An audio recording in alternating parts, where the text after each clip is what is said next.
May hapon Negros. Ini ang Digicast Negros X. Ang nagapanguna nga napuno ka mga balita sa isla sa Negros ang amo ni kadunong sa inyo. Update niyo kami via Facebook, YouTube, kag sa Digicast Channel 11. Kag subong mabatian na kami live sa FM station nga 91.1 FMR Bacolod. Kagyari ng top 10 nga mga balita sa Negros subong adlaw. FDA nag-extend sa expiration date sa mga manog expire nga mga bakuna. Babay na sapuan nga dugoon sa igad sang dalan sa Talisay City. Mega World magapatukod siyang ikaapat nila nga condo tower kag ini ang mangin isa ka smart condo tower. Councilor Virginia Adorio sa Victorias magapabilin sa partido ni Benitez sa piyaksang isyu nga ginpaluhod ang iyang nga anak. Kag sa good vibes, road trip kita pa Canlaon City sa tripping ni Roming sa Baganihan. Aton kilalahon si Ella, ang Belgian Malinois nga nakatudlo sang bangkay sang NPA sa encounter site. Inatanan sa Digicast Negros X.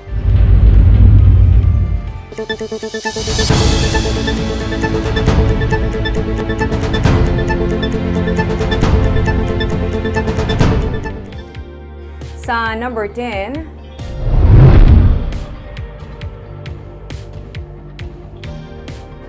good luck! Ini ang mensahe sang Iloy nga si incumbent Councilor Virginia Adorio sa iya anak nga nagreklamo batok sa mayoralty candidate nga ginatibong sang ila nga political group. Sang nahibaluan ang reklamo sang iya anak, nagsugod naman lain ang pamatsyag ni Victoria City incumbent Councilor Virginia Adorio nga Iloy ni Pacifico June Adorio III nga magapabilin siya sa grupo sang Asenso Victoriahano.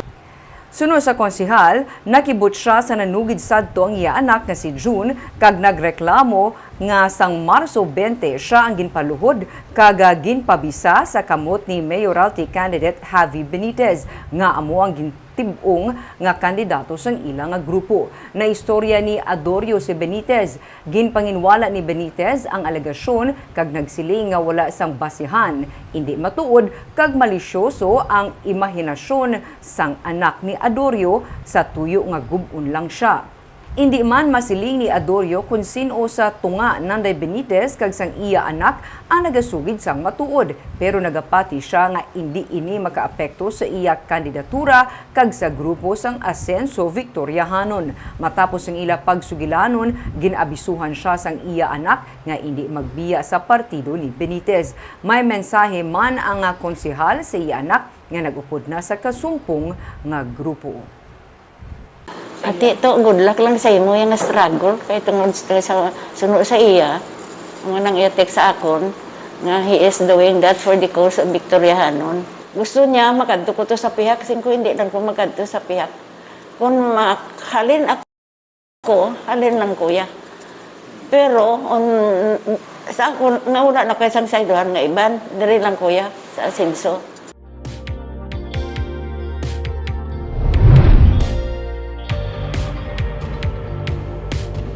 Sa number 9, grupo nga The Public Interest Forum kag natapuan sa kaparian kag civic organizations ang magabulig sa kampanya kontra sa disinformation. Wala sa may ginaendorso nga politiko kung grupo ang katapos ng Public Interest Forum, isa ka multi-sectoral group nga ginalakipan sang simbahan kag mga civic sector. Sa ilang launching kay na sa Negros Press Club sa Bacolod. Pero ginsiling ni Father Greg Patino, isa sa mga conveners ng grupo, nga bisan ang simbahan ang hindi mangin neutral, ilabi na sa bahin sa pagpamigos, ilabi na sa karon nga nagahilapit ang adlaw sang piniliay. Kaupod sa mga tiglawas ang simbahan kag civic sector, si Professor Sonny Africa sang Ibon Foundation. Ginsiling ni Africa nga isa sa mga ginapangatubang Manila nga kabudlayan ang kampanya kontra disinformation. May 38 ka mga representative sang mga organization sa probinsya ang natalana man magtambong sa forum nga pangunahan sang PIF sa St. John Mary Vianney Hall sa San Sebastian Cathedral. Inagud matagaan atensyon ang paghatag ng solusyon sa problema tugoy sa environmental protection, paglusot sang judicial reforms, kag pagtapna sang extrajudicial killing, pagpasanyog sang food security, participatory governance, kag pagpabaskog sang soberenya sang pungsod.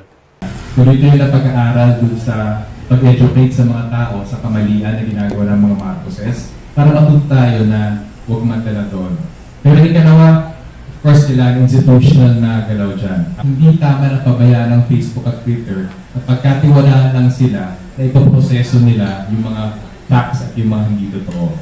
Pero ikatlo, kailangan talaga makialam ng gobyerno. So, una, we are never supposed to be neutral because nasinisisa ka discomfort. In times of crisis and injustice, unjust oppression, those who remain neutral are on the side of the oppressor. We do not want to be on the side of the oppressor and the oppressors.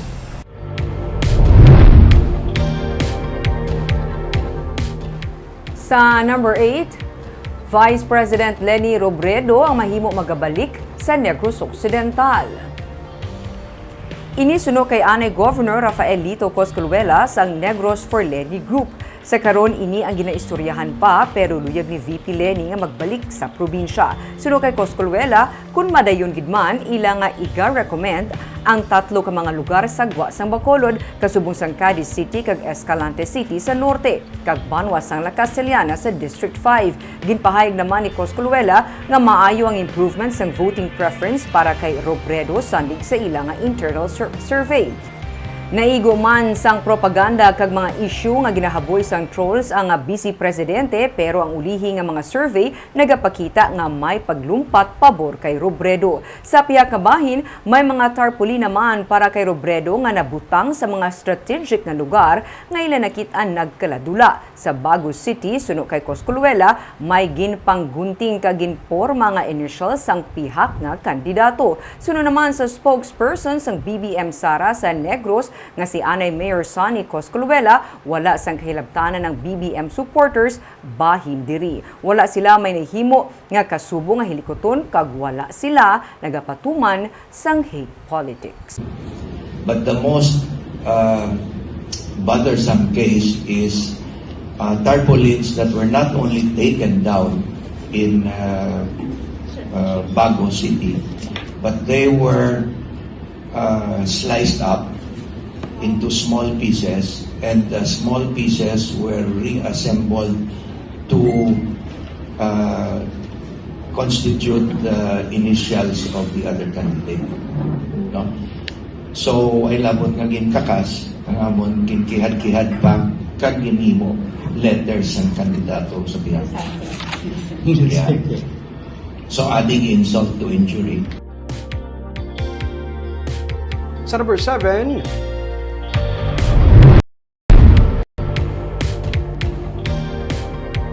Dumaguete City malapit na sa isa ka semana nga wala sang kaso sang COVID-19.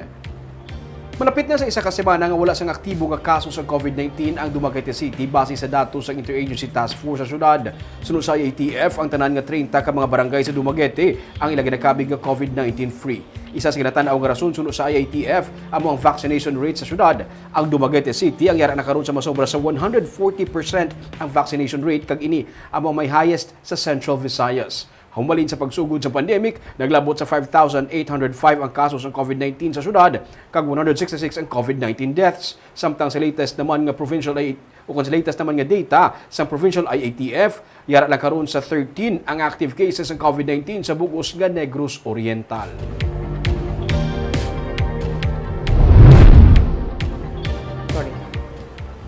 Sa number 6, lain-lain man ang pagpanghangkat nga dala sang COVID-19 kag sang estado sang palibot pero kasubong sila nga global concern kag kinahanglan sang pag-isa sang tanan. Inisuno kay Governor Eugenio Jose Lacson sa iyang mensahe sa pagbukas ng Galing Puok Photo Exhibit kag Earth CPR campaign sa SM City Bacolod kadungan man sa pagsaulog sang Earth Day. Ang pag-recover sang ecosystem kag ang pag-conserve sa nabilin pa ang labing kinahanglanon rason nga dapat hatagan ini sang tiyempo, painan sang resources kag nagakaigo nga atensyon suno sa iya. Tinutuyo naman sa exhibit nga mapaambit sa publiko ang pagkilala bahin sa good governance nga nahatag sa probinsya. Ang Network of Alliance for Coastal Conservation isa sa top 10 awardees sa Galing Puok Awards. Ang proyekto nga nagatuyo sa conservation, protection kag rehabilitation sa nga coastal wetlands kag marine resources ang nagtuga sang pagtukod sang network sang alliance. The need for the recovery of our ecosystem that have been degraded and destroyed, and the conservation of those that are still intact has gone beyond the question of choice it is now a necessity. Thus, the need to invest and pool our resources, which include our time, effort, talent, and intellect, if we are to further our common intent to save our habitat. We at the SM Group promote and espouse disaster risk reduction, resilience, and sustainability for businesses and communities, especially where we are operating. In recognizing outstanding LGU programs through the Galing Po Awards, it is our humble contribution towards making our respective communities more resilient and sustainable.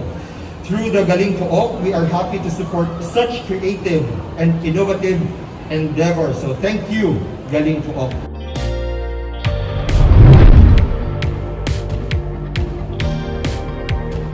Sa number 5, wala utat ang construction sa mga condominium towers sa Bacolod City. Mega World magapatukod sang ika-4 na nila nga condo tower sa syudad. Kag ini isa na ka smart condo tower. Yaring report. Wala labot sa sinakuan nga construction sa the Upper East nga township sa Mega World sa east portion sa Bacolod City. May ika-4 pagid nga condominium tower nga igod diri. Ini ang Herald Park Suites 12-story tower nga may 246 ka mga units. Ang kinalain sini kay ang kada unit may wireless smart home system. Ang pagpaandar sa suga, aircon kag appliances, pwede mo na mahimo bisan wala ka pa sa imo nga unit gamit ang imo nga cellphone. We will have lighting control, no? Light switches are installed to control and monitor the use of lighting fixtures via phone app. So, like before going inside your unit, you can just download the app and then you can turn it on na yung ang unit mo. Also, you can, there's also motion sensor controlled lights. Sa paglunsar sang Herald Park Suites, sa karon may kapin sa 1,000 na ka mga condominium units ang Mega World sa Bacolod City. Sang 2018, ginlunsar ang One Regis kag ang second tower naman sang madason nga tuig. Sang 2020, naglunsar pagid sila sang One Manhattan. Sunod sa kay Harold Geronimo, ang Senior Assistant Vice President kag Head sang Public Relations and Media Affairs sa Mega World. 35 billion pesos ang investment sa Mega World sa Bacolod sa sulod sang napulo ka tuig. 28 billion pesos para sa township projects sa the Upper East kag 7 billion pesos naman sa North Hill Gateway nga nagalakip sang Forbes Hill kag McDonald's nga ikaduha sa may pinakamataas nga sales sa tanan nga mga Mega World owned McDonald's sa Pilipinas. Kag ini anangin isa na ka destination. It is now actually second and going to be the top selling in terms of sales in the entire country. So that is why we're very happy with the reception of people of Negros. It's not only people in Bacolod who go there. It has become a destination McDonald's. Sa the Upper East naman, madamo pa sing inugpatukod ang property giant. Sa madason nga tuig, pagabuksan sa publiko ang 8 ka lane nga dalan nga magaangot sa Lopezina Street kag Circumferential Road. Sa Subong, may 4,000 na tanan ka mga nigrense ang natagaan sa trabaho bangod sa nagapadayon nga construction sang kumpanya kag sarang pagid ini madugangan samtang nagapadayon man ang ilang construction sang iban pagid nga mga tower.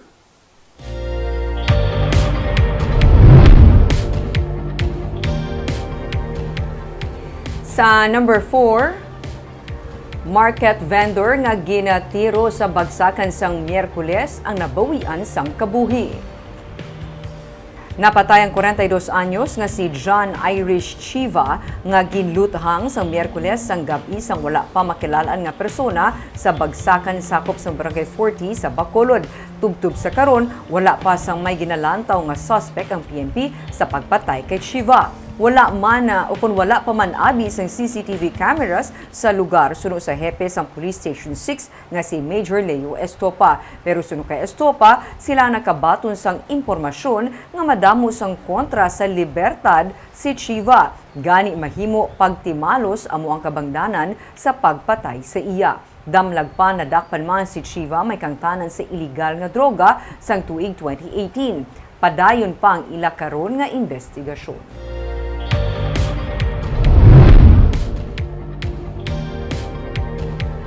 Sa number 3, isa ka 42 anyos ka babae na sa panaraman nga duguon sa igad sang dalan sa Talisay City.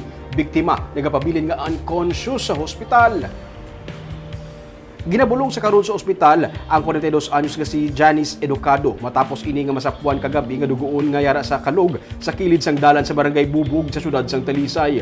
Sa investigasyon sa PNP, nakabaton kagabi isang text message ang utod sa biktima nga nagahulat na si Janice sa waiting shed sa kilid sang dalan pero pag-abot sang iya nga utod, wala na siya didto. Dugay-dugay, iya nakita nga yara na sa nagahigda sa kalog sa kilid sang dalan ang iya utod kag may pila sa agtang tuga sa paglampos sang kahoy. Ginausisa sa karon sa PNP kung bala may ginkawat o kung ginhold up ang biktima base sa ginreport sang iban nga mga residente sa lugar. Hindi pa nila malabot o kung hindi pa nila mapatod sunod sa pulis kung ano gid ang natabo bangod sa unconscious tubtub sa karon si Janice. Sa number 2,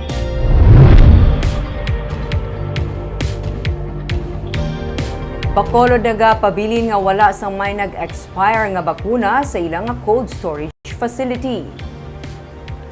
Wala sa nausik nga bakuna sa Bacolod sino kay Dr. Edwin Miraflor Jr., ang officer in charge sa City Health Office kag cold storage facility sang syudad. Ginpahayag ni Miraflor nga naubos na nga na-administer sang katapos ng Emergency Operations Center ang 20,000 ka mga COVID-19 vaccines and test pa mag-expire sa katapusan sang Abril. Ini sa bulig sang Vaxi Mobile Vaccination Program nga amo ang nagalibot sa mga kapurukan para mapalabot ang bakuna, ilabi ang booster dose sa mga luyag magpabakuna kontra sa virus. Nagalaom si Miraflor nga masugda naman ang pagbakuna sang booster dose para sa pediatric vaccination agud nga magamit ang linibo pa nga bakuna nga malapit naman mag-expire sa madason nga bulan. Gani ginahulat naman lamang karon sang ospital sang EOC ang approval sang Food and Drug Administration kag guidelines sa Department of Health para sa pagpatuman sang booster dose sa 12 to 17 years old. Kag sa numero 1 sa mga balita, subong adlaw.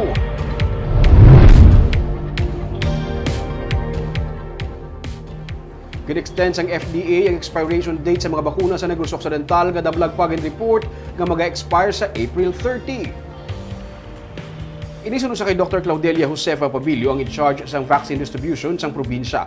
Sunod sa kay Pabilio, gin-extend sang FDA ang expiry sa June 2022.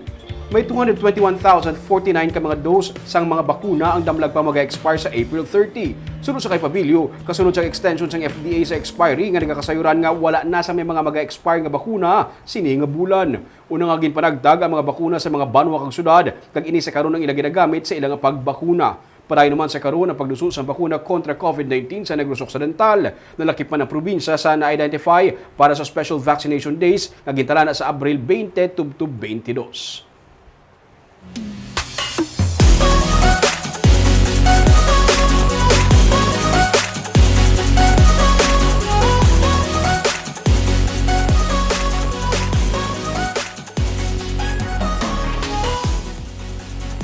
Kagyari naman ang mga pang-good vibes namon sa inyo sininga weekend. Matahom nga views ang bulkan Kanlaon. Hanging bridge nga makahalyat atay kun mag-uyog. Kag may busay sa tupad ng mismo sa bridge. Ining isa karon kasikat nga landmark sa barangay Budlasan sa Kanlaon City sa Negros Oriental. Wala labot nga Instagrammable, pwede man magpahuway-huway kag mag-snacks. Tultulon ta ni buwas sa tripping ni Rubing at 10 a.m.